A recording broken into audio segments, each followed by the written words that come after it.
നിങ്ങൾക്ക് എല്ലാവർക്കും സുഖമാണോ? പഠിക്കുന്നുണ്ടോ എല്ലാരും? പക്ഷെ മുഖം കണ്ടിട്ട് ചിലവര് കുഴപ്പുന്ന ലക്ഷണം ഉണ്ടല്ലോ. പഠിക്കണം കേട്ടോ മിടുക്കരായിട്ട്. നിങ്ങൾക്ക് എല്ലാവർക്കും പഠിപ്പിന്റെ തിരക്കൊക്കെ ഉണ്ടെന്ന് സിസ്റ്റർക്ക് അറിയാം. പക്ഷെ ഇന്ന് സിസ്റ്റർ നിങ്ങൾ എല്ലാവരും ഒരുമിച്ച് കൂട്ടിയിരിക്കുന്നത് എന്തിനാണെന്നറിയോ? ഇന്ന് സിസ്റ്റർ നിങ്ങളെ ഒരുമിച്ച് വിളിച്ചിരിക്കുന്നത് ഒരു സമ്മാനം തരാനായിട്ടാ. സമ്മാനം എന്ന് കേട്ടപ്പോൾ ചിലരുടെ മുഖത്തൊക്കെ ഒരു സന്തോഷം കാണാമല്ലോ സിസ്റ്റർക്ക്. നിങ്ങൾക്ക് ഇന്ന് സിസ്റ്റർ ആത്മീയമായിട്ടുള്ളൊരു സമ്മാനം തരാൻ പോവാം. ഇതാണ് സിസ്റ്റർ നിങ്ങൾക്ക് തരാൻ പോകുന്ന സമ്മാനം. ഇതാർക്കാ വേണ്ടേ? ആർക്കൊക്കെ എഴുന്നേറ്റ് വന്നിങ്ങോട്ട്. തരുന്ന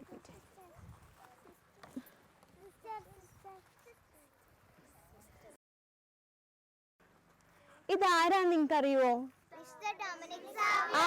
മിടുക്കര്. ഇതാരാണിത്? വിശുദ്ധ ഡൊമിനിക് സാവിയോ. നിങ്ങളെ പോലെ ഈ ഭൂമിയിൽ ഒരു കൊച്ചു മിടുക്കനായിട്ട് പഠിച്ചും കളിച്ചൊക്കെ നടന്നിരുന്ന വെറും ഡൊമിനിക് സാവിയോ ആരായി മാറി? വിശുദ്ധ ഡൊമിനിക് സാവിയോ ആയി മാറി. ഇപ്പൊ എവിടെയാ ഇരിക്കുന്നേ? സ്വർഗത്തിലിരിക്കുക അല്ലേ? ജനിച്ച നാൾ മുതൽ ഈ നിമിഷം വരെ ഈശോയുടെ നാമം ഉച്ചരിച്ചുകൊണ്ട് ഈശോയോട് ചേർന്നായിരുന്നു കൊണ്ട് സ്വർഗം ലക്ഷ്യമാക്കി നടന്ന് സ്വർഗം സ്വന്തമാക്കിയ കൊച്ചു മിടുക്കനാണ് ഇന്ന് സിസ്റ്റർ നിങ്ങൾക്ക് പരിചയപ്പെടുത്തി തരാൻ പോകുന്നത്. നമുക്ക് നമ്മുടെ ക്ലാസ് ആരംഭിക്കുന്നതിന് മുമ്പ് പ്രാർത്ഥിച്ച് ഈശോയുടെ നാമം ഡൊമിനിക് സാവിയോട് ചേർന്ന് പ്രാർത്ഥിച്ചു തുടങ്ങിയാലോ?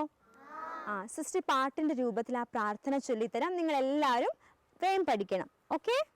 Are you ready? നാമം ചൊല്ലാം ചൊല്ലാം ഈശോ ഈശോ ഈശോ. പഠിക്കേ. നാമം ചൊല്ലാം ചൊല്ലാം ഈശോ ഈശോ ഈശോ. ഇഷ്ടപ്പെട്ടോ പാട്ട്? ഇനി നമുക്ക് എല്ലാവർക്കും എഴുന്നേറ്റ് നിന്ന് ഒന്ന് പാടി സ്തുതിച്ച് കളിച്ചാലോ ഈ പാട്ട്? അപ്പൊ ഇതിന്റെ ആക്ഷൻ കൂടി സിസ്റ്റർ നിങ്ങൾക്ക് പഠിപ്പിച്ചു തരാം കേട്ടോ. അതെങ്ങനെയാ? നാമം ചൊല്ലാം ചൊല്ലാം ഈശോ ഈശോ ഈശോ, ഇപ്പോഴും എപ്പോഴും എന്തിനും ഈശോ ഈശോ ഈശോ. ഇനി ഇതേ പാട്ട് നമുക്കൊന്ന് സന്തോഷത്തോടെ സ്തുതിച്ചുകൊണ്ട് ഡൊമിനിക് സാവിയോടെ കൂടെ കളിച്ചാലോ?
ഈശോയുടെ നാമം വിളിച്ച് നടന്ന ഡൊമിനിക് സാവിയെ കുറിച്ച് അറിയാൻ നിങ്ങൾക്ക് ഇപ്പൊ ഒരു ആഗ്രഹം തോന്നുന്നില്ലേ?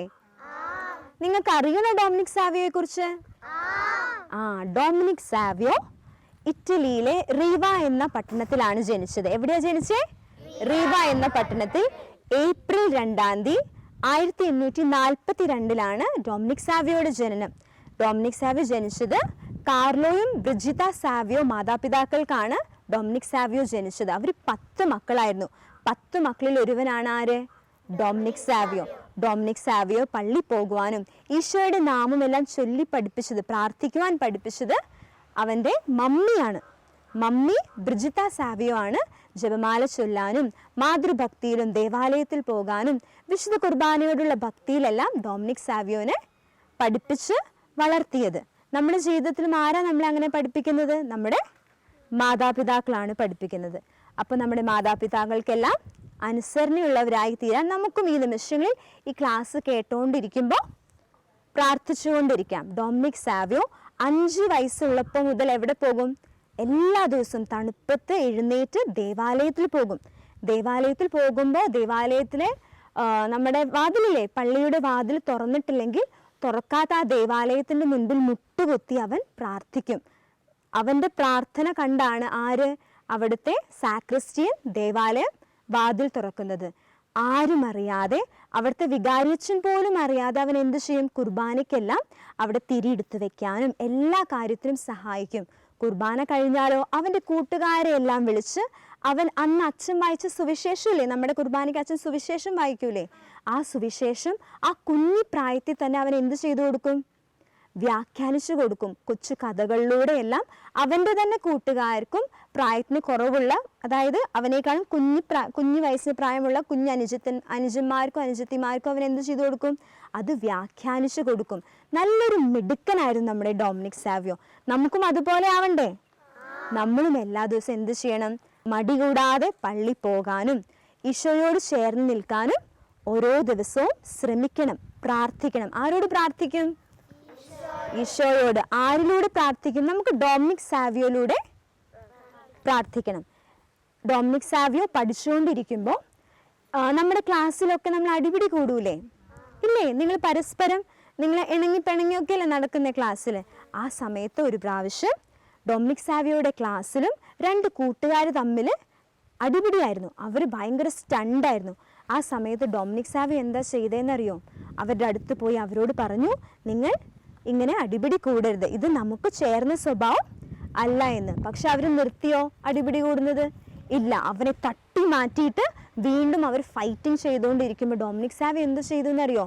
ഒരു ക്രൂശിത രൂപം കൊണ്ടുവന്ന് അവരോട് പറഞ്ഞു, നിങ്ങൾ ഇനി അടിക്കുമ്പോൾ പരസ്പരം അടിക്കരുത്, എന്നെ അടിച്ചോ, ഈ കുരിശിൽ കിടക്കുന്ന ഈശോയെ നോക്കിയിട്ട് നിങ്ങൾ എന്നെ അടിച്ചോ, ഈ കുരിശിലേക്ക് അടിച്ചോ എന്ന് പറഞ്ഞു. അപ്പോൾ അവരെന്താ ചെയ്തതെന്നറിയോ? അവർ ആ അടിപടി എന്ത് ചെയ്തു? നിർത്തി, മാനസാന്തരപ്പെട്ടു. അവർക്ക് മനസ്സിലായി കുരിശിൽ ഈശോ മരിച്ചത് ആർക്ക് വേണ്ടിയാ? നമുക്ക് ഓരോരുത്തർക്കും വേണ്ടിയാ. ആ കുഞ്ഞി പ്രായത്തിൽ തന്നെ ഡൊമിനിക് സാവിയോ അവൻ്റെ കൂട്ടുകാർക്കൊരു മാതൃകയായിത്തീർന്നു. ഒരിക്കൽ സിസ്റ്റർ ഓർക്കുന്നുണ്ട്, കഥ വായിച്ചപ്പോൾ ഡൊമിനിക് സാവിയോ ക്ലാസ്സിൽ ഇരിക്കുമായിരുന്നു. ആരോ ക്ലാസ്സിൽ ബഹളം വെച്ച്, ഒരു 2 മക്കൾ ബഹളം വെച്ച് ഒച്ചയൊക്കെ ഉണ്ടാക്കിയപ്പോൾ ക്ലാസ്സിൽ ടീച്ചർ കയറി വന്നു. ടീച്ചർ കയറി വന്നപ്പോൾ ചോദിച്ചു, ആരാ അവിടെ ബഹളം വെച്ചത്, ആരാ എന്നൊക്കെ ചോദിച്ചപ്പോൾ എല്ലാവരും എന്ത് ചെയ്തു എന്നറിയോ? ആ ബഹളം ഒച്ചയുണ്ടാക്കിയ മക്കൾ എന്ത് ചെയ്തു? ആരെ കൈ ചൂണ്ടി കാണിച്ചു കൊടുത്തു? Dominic Savio. ഡൊമിനിക് സാവിയോ ആണോ ബഹളം വെച്ചത്? അല്ല. പക്ഷെ ഡൊമിനിക് സാവിയോട് ടീച്ചർ എഴുന്നേറ്റ് നിന്ന് ചോദിച്ചു, നീ എന്താ കാണിച്ചു ഡൊമിനിക് സാവിയോ? ക്ലാസ്സിന് മുൻപ് ഇങ്ങനെ ബഹളം വെക്കാൻ പാടുണ്ടോ എന്ന് ചോദിച്ചപ്പോൾ ഡൊമിനിക് സാവിയോ ഒന്നും മിണ്ടിയില്ല. ഡൊമിനിക് സാവിയോ എന്ത് ചെയ്തു എന്നറിയോ? നിശബ്ദനായിട്ട് അവിടെ അങ്ങനെ നിന്നു. ടീച്ചർ പണിഷ്മെന്റ് കൊടുത്തു. ടീച്ചർ പറഞ്ഞു, ക്ലാസ്സിന് പുറത്ത് ഗോ ഔട്ട് എന്ന് പറഞ്ഞു, പുറത്തു പോയി നിൽക്കാൻ പറഞ്ഞു. അപ്പോൾ ഡൊമിനിക് സാവിയോ നിശബ്ദനായിട്ട് നമ്മൾ നമ്മുടെ മാതാപിതാക്കളോടും ടീച്ചേഴ്സിനോടും ന്യായീകരിക്കാറില്ലേ? അയ്യോ ടീച്ചറെ ഞാനല്ല ചെയ്തത്, അങ്ങനെയൊക്കെ പറയാറില്ലേ? തട്ടുത്തരം പറയും, നമ്മൾ ന്യായീകരിക്കും. പക്ഷെ ഡൊമിനിക് സാവിയോ അതൊന്നും ചെയ്തില്ല. ഡൊമിനിക് സാവിയോ പുറത്തുപോയി നിശബ്ദനായിട്ട് ക്ലാസ്സിന് പുറത്തുപോയി നിന്നു. പിന്നീടാണ് ആ ക്ലാസ്സിലെ മോണിറ്റർ എന്ത് പറഞ്ഞു? ഡൊമിനിക് സാവിയോ അല്ല ടീച്ചറെ ചെയ്തത്, അവന്മാരങ്ങനെ ചെയ്തത്. അപ്പോൾ ടീച്ചർക്ക് എന്ത് തോന്നി? ടീച്ചർക്ക് വിഷമം തോന്നി. ടീച്ചർ ക്ലാസ് കഴിഞ്ഞപ്പോൾ ഡൊമിനിക്കിനെ വിളിച്ച് ചോദിച്ചേ, ഡൊമിനിക് എന്താ അങ്ങനെ ചെയ്തത്? ഡൊമിനിക് അല്ല തെറ്റ് ചെയ്തതെങ്കിൽ ഡൊമിനിക്കിന് ടീച്ചറിനോട് പറയായിരുന്നല്ലോ. അപ്പോൾ ഡൊമിനിക് പറഞ്ഞു, എൻ്റെ ഈശോയെയും മറ്റുള്ളവരിങ്ങനെ കുറ്റക്കാരനായി വിധിച്ചപ്പോൾ എൻ്റെ ഈശോ എന്ത് ചെയ്തു? നിശബ്ദനായിരുന്നു, ഒന്നും പറഞ്ഞില്ല, ശത്രുക്കൾക്ക് വേണ്ടി പ്രാർത്ഥിച്ചു. അതുപോലെ ഞാനും എൻ്റെ ഈശോയെ അനുകരിക്കാൻ ആഗ്രഹിക്കുന്നു. ഞാൻ കാരണം ഞാൻ തെറ്റേറ്റെടുത്തത് കൊണ്ട് എൻ്റെ കൂട്ടുകാർക്ക് വഴക്ക് കിട്ടിയില്ലല്ലോ, അവർക്ക് പണിഷ്മെന്റ് കിട്ടിയില്ലല്ലോ, അത് മതി ടീച്ചറെന്ന്. മക്കളൊന്ന് കണ്ണടച്ച ഈ നിമിഷം. നിങ്ങളുടെ ക്ലാസ്സിലും ഇതുപോലെ ഓരോ ഫൈറ്റ് ഉണ്ടാവും, അല്ലെങ്കിൽ നിങ്ങൾ പരസ്പരം പിണങ്ങുമ്പോൾ കുറ്റമൊക്കെ മറ്റുള്ളവരുടെ മേൽ ചുമത്തുമ്പോൾ എങ്ങനെയാണ് നിങ്ങൾ നിങ്ങളുടെ ടീച്ചേഴ്സിനോട് അല്ലെങ്കിൽ മമ്മിയോട് പപ്പയോട് പറയാം, അവൻ ചെയ്തു അവൾ ചെയ്തു? നമ്മൾ ആരെങ്കിലും നിശബ്ദരായിരിക്കാറുണ്ടോ? ഇപ്പോൾ ഒന്ന് പ്രാർത്ഥിച്ചേ, ഈശോയെ ഡൊമിനിക് സാവിയോയെ പോലെ എനിക്കും നിശബ്ദനായിരിക്കുവാൻ, നിന്നെ അനുകരിക്കുവാൻ കൃപ തരണമെന്ന് പ്രാർത്ഥിച്ചേ. ഇനി എല്ലാവരും കണ്ണു തുറന്നു. നിങ്ങൾ എല്ലാവരും ഈശോയെ സ്വീകരിച്ചവരാണോ? ആദ്യ കുർബാന സ്വീകരണം കഴിയാത്ത മക്കളുണ്ടല്ലോ. ഡൊമിനിക് സാവിയോയുടെ ഒരു സീക്രട്ട് സിസ്റ്റം നിങ്ങൾക്ക് പറഞ്ഞു തരാം. ഡൊമിനിക് സാവിയോ 7-ാം വയസ്സിലാണ് വിശുദ്ധ കുർബാന സ്വീകരിച്ചത്. ഡൊമിനിക് സാവിയോയുടെ ആ കാലത്തൊന്നും 7-ാം വയസ്സിൽ അങ്ങനെ ആദ്യ കുർബാന സ്വീകരണം നടത്താറില്ല. പക്ഷെ ഡൊമിനിക് സാവിയോയുടെ പ്രാർത്ഥനയും അവൻ്റെ ആ ആത്മീയതയൊക്കെ കണ്ട് വികാരിയച്ഛൻ അവൻ്റെ അപേക്ഷ സ്വീകരിച്ചുകൊണ്ട് ആ അനുവാദം കിട്ടിയില്ലേ, വിശുദ്ധ കുർബാന സ്വീകരിച്ചു എന്ന, അവൻ തുള്ളിച്ചാടി അമ്മയോടും അപ്പയോടും എല്ലാവരോടും പറഞ്ഞു, നാട്ടുകാരോട് മൊത്തം പറഞ്ഞു, നാളെ ഞാൻ ആരെ സ്വീകരിക്കാൻ പോവാ? ഈശോയെ, എൻ്റെ ബെസ്റ്റ് ഫ്രണ്ടിനെ ഞാൻ സ്വീകരിക്കാൻ പോകുവാന്ന് പറഞ്ഞ് അവൻ എന്ത് ചെയ്തു?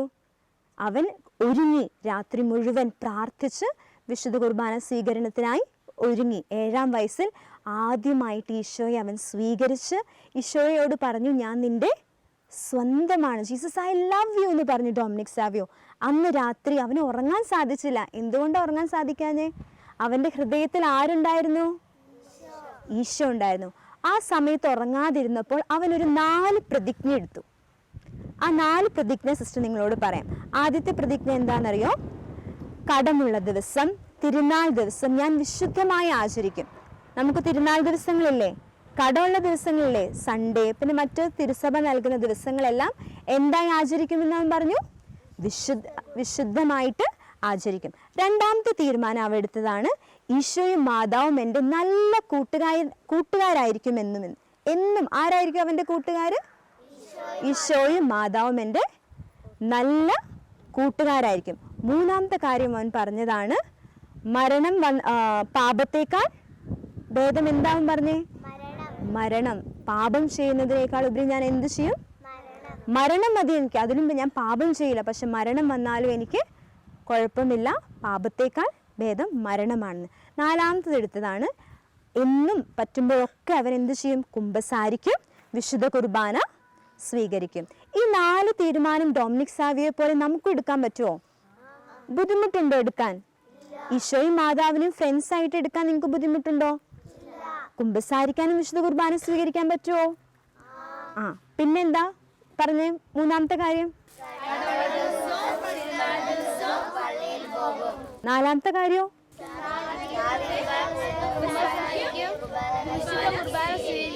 അപ്പൊ ഈ 4 തീരുമാനം ആ കൊച്ചുമിടുക്കൻ എടുത്തതുപോലെ നമുക്കും ഇന്ന് ആ 4 തീരുമാനങ്ങളും അതുപോലത്തെ നല്ല നല്ല തീരുമാനങ്ങളും എടുക്കാൻ സാധിക്കണം. ഇങ്ങനെ പഠിച്ചുകൊണ്ടിരിക്കുമ്പോൾ 12 വയസ്സ്, ഇപ്പൊ എത്ര വയസ്സായി? 7 വയസ്സ് കഴിഞ്ഞു. 12 വയസ്സിലെത്തി ഡൊമിനിക് സാവിയോ. ഡൊമിനിക് സാവിയോ 12 വയസ്സായപ്പോൾ അവന് മനസ്സിലൊരു കൊച്ചാഗ്രഹം. എന്താണെന്നറിയോ? ഒരു വൈദികനായി തീരണമെന്ന്. എന്താ അവൻ്റെ ആഗ്രഹം? ഇവിടെ ഇരിക്കുന്ന മക്കളുടെ മനസ്സിലും അങ്ങനെ ഒരു ആഗ്രഹം ഉണ്ടെന്ന് സിസ്റ്റർ ഇല്ലേ? വൈദികനാവണമെന്നും സിസ്റ്റർ ആവണമെന്നും ഒക്കെ നിങ്ങൾക്കും ആഗ്രഹമുണ്ട്. ആ 12 വയസ്സായപ്പോൾ ഡൊമിനിക് സാവിയോയ്ക്ക് ആ ഒരു ആഗ്രഹം വന്നപ്പോൾ ഡോൺ ബോസ്കോയെ കുറിച്ച് അറിയാൻ. വിശുദ്ധ ഡോൺ ബോസ്കോയെ കുറിച്ച് നിങ്ങൾ കേട്ടിട്ടുണ്ടോ? ഡോൺ ബോസ്കോയുടെ ഒറേറ്ററിയിൽ, ഡോൺ ബോസ്കോയ്ക്ക് ഒറേറ്ററീസ് ഉണ്ടായിരുന്നു ആ കാലത്ത്. അവിടെ ഇതുപോലത്തെ മക്കളെല്ലാം വിളിച്ച് പഠിപ്പിച്ച് ആത്മീയമായിട്ടും ഭൗതികമായിട്ടും അവർക്ക് പഠനവും കാര്യങ്ങളെല്ലാം നൽകുമായിരുന്നു. ആര്? Don Bosco. അപ്പോൾ വികാരിയച്ഛൻ്റെ അനുവാദത്തോടെ ആ റെക്കമെൻഡേഷനോട് കൂടി എവിടെ ചേർന്നു? 12-ാം വയസ്സിൽ ഡോൺ ബോസ്കോയുടെ ഒറേറ്ററിയിൽ. ഡോൺ ബോസ്കോയുടെ ഒറേറ്ററിയിൽ പ്രവേശിച്ചത് വലിയൊരു ആത്മീയമായിട്ട് എന്തോ ഒരു വെളിച്ചം സ്വീകരിച്ചതുപോലെയായിരുന്നു. ആർക്ക്? ഡൊമിനിക് സാവിയോയ്ക്ക്. അവിടെ എല്ലാ കൂട്ടുകാർക്കും ഡൊമിനിക് സാവിയോനെ ഭയങ്കര ഇഷ്ടമായിരുന്നു. എല്ലാവരുടെ കൂടെ കളിക്കാനും സഹായിക്കാനും. എപ്പോഴും കൊച്ചു കൊച്ചു സംശയങ്ങൾ മനസ്സിൽ വരുമ്പോൾ അവൻ ആരുടെ അടുത്തേക്ക് ഓടും? ഡോൺ ബോസ്കോയുടെ അടുത്ത് ഓടി പറയും. ഏറ്റവും കൂടുതൽ ഓടിപ്പോയി പറയുന്ന കാര്യം എന്തായിരുന്നെന്നറിയോ? എനിക്ക് ഒരു വിശുദ്ധനാകണം. ഫീസ്റ്റായിരുന്നു ഡോൺ ബോസ്കോയുടെ ഫീസ്റ്റിൻ്റെ അന്ന് എല്ലാ മക്കളോടും പറഞ്ഞു, നിങ്ങൾക്ക് എന്ത് ആഗ്രഹം ഉണ്ടെങ്കിലും നിങ്ങൾ എഴുതി തരാമെന്ന്. എല്ലാവരും എഴുതി ഞങ്ങൾക്ക് സിനിമ കാണണം, ഞങ്ങൾക്ക് പുറത്ത് പോകണം, ഞങ്ങൾക്ക് ചോക്ലേറ്റ് വേണം, ഐസ്ക്രീം വേണം ഒക്കെ പറഞ്ഞു. പക്ഷെ ഡൊമിനിക് സാവിയോ എന്താ പറഞ്ഞതെന്നറിയോ? അത് കണ്ടിട്ട് ഡോൺ ബോസ്കോ പോലും ആശ്ചര്യപ്പെട്ടു. അവൻ എഴുതിയത് എനിക്കൊരു വിശുദ്ധനായി തീരണം, വിശുദ്ധനായി തീരാനുള്ള മാർഗം എനിക്കൊന്ന് പറഞ്ഞു തരാവോന്ന്. എന്താ ചോദിച്ചേ? വിശുദ്ധനായി തീരാൻ ഉള്ള മാർഗം എനിക്ക് പറഞ്ഞു തരാം. ആ കൊച്ചു 12 വയസ്സുള്ള കൊച്ചിൻ്റെ മനസ്സിൽ എന്തായിരുന്നു ആഗ്രഹം? വിശുദ്ധനായി തീരാൻ. അപ്പോൾ ഡോൺ ബോസ്കോ അതനുസരിച്ച് അവനെ കാണുമ്പോൾ എല്ലാം അങ്ങനെ ആത്മീയമായിട്ട് അവന് പറഞ്ഞു കൊടുക്കുമായിരുന്നു. മക്കൾ ആദ്യം ചെയ്യേണ്ടത് എന്താണെന്നറിയോ? പറഞ്ഞു കൊടുത്തത് പഠിക്കണം. നിങ്ങളുടെ ഈ പ്രായത്തിൽ നിങ്ങൾ ചെയ്യുന്ന ജോലി എന്താ? പഠിക്കണം. പഠിക്കേണ്ട പ്രായത്തിൽ എന്ത് ചെയ്യണം? നിങ്ങളുടെ മാതാപിതാക്കളെല്ലാം കഷ്ടപ്പെട്ട് നിങ്ങൾ സ്കൂളിൽ വിടുന്ന എന്തിനാ? പഠിക്കാം. അപ്പം ഈശോ ആഗ്രഹിക്കുന്നത് ഈ പ്രായത്തിൽ നിങ്ങൾ എന്ത് ചെയ്യണമെന്നാ? പഠിക്കണം. അതിന് നിങ്ങൾ അലസത കാണിക്കാൻ പാടില്ല. പിന്നെ ഡോൺ ബോസ്കോ പറഞ്ഞു കൊടുത്ത കാര്യം പറ്റുന്ന നന്മയെല്ലാം ചെയ്യണമെന്ന്. എന്ത് ചെയ്യണം? സാധിക്കുന്ന നന്മയെല്ലാം ചെയ്യണം. കൊച്ചു കൊച്ചു നന്മയായിരിക്കും. നിങ്ങളുടെ ക്ലാസ്സിലുള്ള ഒരു കൊച്ചിന് പഠിക്കാൻ ഇച്ചിരി പുറകോട്ടാണെങ്കിൽ നിങ്ങൾക്കറിയാമെങ്കിൽ ആ കണക്കൊന്ന് പറഞ്ഞു കൊടുക്കുക, ആ ആൻസർ ഒന്ന് പറഞ്ഞു കൊടുക്കുക, അല്ലെങ്കിൽ ക്ലാസ്സിലെ പാഠം ഒന്ന് എക്സ്പ്ലെയിൻ ചെയ്ത് കൊടുക്കുക. ടിഫിൻ കൊണ്ടുവന്നിട്ടില്ലെങ്കിൽ ആ ടിഫിൻ ഒന്ന് കൊടുക്കുക. അങ്ങനെ കൊച്ചു കൊച്ചു ഉപകാരങ്ങൾ നമ്മൾ ഡൊമിനിക് സാവിയോ എന്ത് ചെയ്യുമായിരുന്നു അറിയോ? അവൻ്റെ ഫ്രണ്ട്സിൻ്റെ ഡ്രസ്സൊക്കെ അലക്കിയത് മടക്കി വെച്ച് അവരുടെ കബോർഡിലൊക്കെ കൊണ്ടുപോയി വെക്കുമായിരുന്നു ഇവനറിയാതെ. അതുപോലെ തന്നെ അവിടെ രോഗികളായി കിടക്കുന്ന അച്ഛന്മാരുണ്ടെങ്കിൽ അല്ലെങ്കിൽ അന്തേവാസികളുണ്ടെങ്കിൽ അവരുടെ അടുത്ത് പോയി അവർക്ക് ഭക്ഷണം കൊടുക്കും. അതുപോലെ അവരുടെ മരുന്ന് വെച്ച് കെട്ടിക്കൊടുക്കും. അങ്ങനെ എന്ത് ചെയ്യുമായിരുന്നു ഡൊമിനിക് സാവിയോ? പറ്റുന്ന നന്മയെല്ലാം ചെയ്യുമായിരുന്നു. പിന്നെ ചെയ്യേണ്ടത് വിശുദ്ധമായ ചിന്തകൾ മനസ്സിൽ വെക്കണം. എന്ത് വെക്കണം? വിശുദ്ധമായ ചിന്തകൾ. നമ്മുടെ ലക്ഷ്യം ഒന്ന് മാത്രം, എന്ത്? വിശുദ്ധരായി തീരണമെന്ന്. സിസ്റ്ററിന് ഏറ്റവും ഇഷ്ടപ്പെട്ട വാചകം എന്താണെന്നറിയോ? ഡൊമിനിക് സാവിയോയുടെ. ഡൊമിനിക് സാവിയോ ഡോൺ ബോസ്കോ നോക്കി പറഞ്ഞ എന്താണെന്നറിയോ? ഞാൻ തുണിയാണ്, ക്ലോത്ത്. തുണി അറിയോ? നീ ടൈലറാണ്. ഡോൺ ബോസ്കോയോട് പറഞ്ഞ എന്താ? ഞാൻ തുണി. ഡോൺ ബോസ്കോ അച്ഛൻ എന്താണ്? ടൈലറാണ്. എന്നെ വെട്ടിമുറിച്ച് ഈശോയ്ക്ക് അണിയാനുള്ള നല്ലൊരു വെസ്റ്റ്മെന്റ്, അതായത് വസ്ത്രമാക്കി മാറ്റണമേ എന്ന്. അല്ലേ? നമ്മളെ നമ്മുടെ ജീവിതത്തിലും പലരിലൂടെ എന്ത് ചെയ്യും? നമ്മളാകുന്ന ഈ തുണി എന്ത് ചെയ്യും? വെട്ടി മുറിച്ച് നല്ല വസ്ത്രമാക്കിയെടുത്ത് ആർക്ക് സമ്മാനിക്കണം? ഈശോയ്ക്ക് സമ്മാനിക്കണം. ഇതുപോലെ നമുക്ക് നല്ല മക്കളായി. ഇനി നിങ്ങൾക്ക് എന്ത് ആവശ്യമുണ്ടെങ്കിലും ആരോട് പ്രാർത്ഥിക്കണം? ഡൊമിനിക് സാവിയോട്. ഡൊമിനിക് സാവിയോട് എന്ത് പ്രാർത്ഥിച്ചാലും നമുക്ക് ലഭിക്കും. ഡൊമിനിക് സാവിയോ ഓൾട്ടർ ബോയ്സിൻ്റെ, പിന്നെ കുഞ്ഞുങ്ങളുടെ, പഠിക്കുന്ന മക്കളുടെ വിശുദ്ധനാണ്, മധ്യസ്ഥനാണ്. അപ്പം നിങ്ങൾ ഡൊമിനിക് സാവിയോട് പ്രാർത്ഥിച്ചു കഴിഞ്ഞാൽ ഈശോ അതെല്ലാം നിങ്ങൾക്ക് നേടിത്തരും. ഇനി ഒന്ന് കണ്ണടച്ച് എല്ലാവരും. നമ്മൾ കുറച്ച് സമയമായിട്ട് ഡൊമിനിക് സാവിയോയുടെ ജീവിതത്തിലൂടെ കടന്നു പോവുകയായിരുന്നു. മാതാവിനോടുള്ള ഭക്തി, വിശുദ്ധ കുർബാനയോടുള്ള ഭക്തി, അതുപോലെ അനുസരണത്തിലും മറ്റുള്ളവർക്കെല്ലാം അവനൊരു മാതൃകയായിത്തീർന്നു. മരിക്കുമ്പോൾ അവൻ അവസാനം കൂട്ടുകാരോട് പറഞ്ഞ വാക്യമാണ്, ഞാൻ നിങ്ങൾക്ക് വേണ്ടി സ്വർഗത്തിൽ കാത്തിരിക്കും. ഇപ്പോൾ ഡൊമിനിക് സാവിയോ നമ്മെ നോക്കി പറയുന്ന കാര്യം അതാ, നിങ്ങളെ ഓരോരുത്തരെയും കാത്ത് ഞാൻ സ്വർഗത്തിലിരിപ്പുണ്ടെന്ന്. 15-ാം വയസ്സിൽ തന്നെ മരിച്ച് ഈശോയുടെ പക്കലെത്തിയ ആ ആത്മാവിനോട്, ആ വിശുദ്ധനോട് നമുക്ക് ഈ നിമിഷങ്ങളിൽ പ്രാർത്ഥിക്കാം. നല്ല തീരുമാനമെടുക്കാം. എൻ്റെ ജീവിതത്തിൽ മറ്റുള്ളവർക്ക് മാതൃകയായി തീരാനും സ്വർഗം ലക്ഷ്യമാക്കി നടക്കാനും അനുസരണയുള്ള മകനാകാനും മകളാകാനും എല്ലാവർക്കും ഒരു അനുഗ്രഹമായി ഞാനും തീരുമെന്ന്. നമ്മുടെ കയ്യിലുള്ള ഡൊമിനിക് സാവിയോയുടെ പടം ഒന്ന് ഉയർത്തി നമുക്കൊന്ന് പ്രാർത്ഥിച്ചാലോ? വിശുദ്ധനായ ഡൊമിനിക് സാവിയോ ഞങ്ങൾക്കു വേണ്ടി പ്രാർത്ഥിക്കണമേ. വിശുദ്ധനായ ഡൊമിനിക് സാവിയോ ഞങ്ങൾക്കു വേണ്ടി പ്രാർത്ഥിക്കണമേ. ഡൊമിനിക് സാവിയോനെ ബെസ്റ്റ് ഫ്രണ്ടായിട്ട് നിങ്ങൾ സ്വീകരിക്കുമോ? ഇനി എന്ത് വേണേലും, എന്ത് ബുദ്ധിമുട്ടുണ്ടെങ്കിലും ഡൊമിനിക് സാവിയോനോട് പ്രാർത്ഥിച്ചിട്ട് നമുക്ക് സാധിച്ചെടുക്കാം കേട്ടോ. അന്ന് സിസ്റ്റർ നേരത്തെ പഠിപ്പിച്ചൊരു പാട്ടില്ലേ? ഏത് പാട്ടാ? നിന്റെ പാടിക്കേ. കുഞ്ഞുമക്കൾ വന്നിടുന്നു നിന്റെ ചാരെ. ഈ പാട്ട് സന്തോഷത്തോടെ ഡൊമിനിക് സാവിയോട് ചേർന്ന് നമുക്ക് ആടിപ്പാടി കളിച്ചാലോ?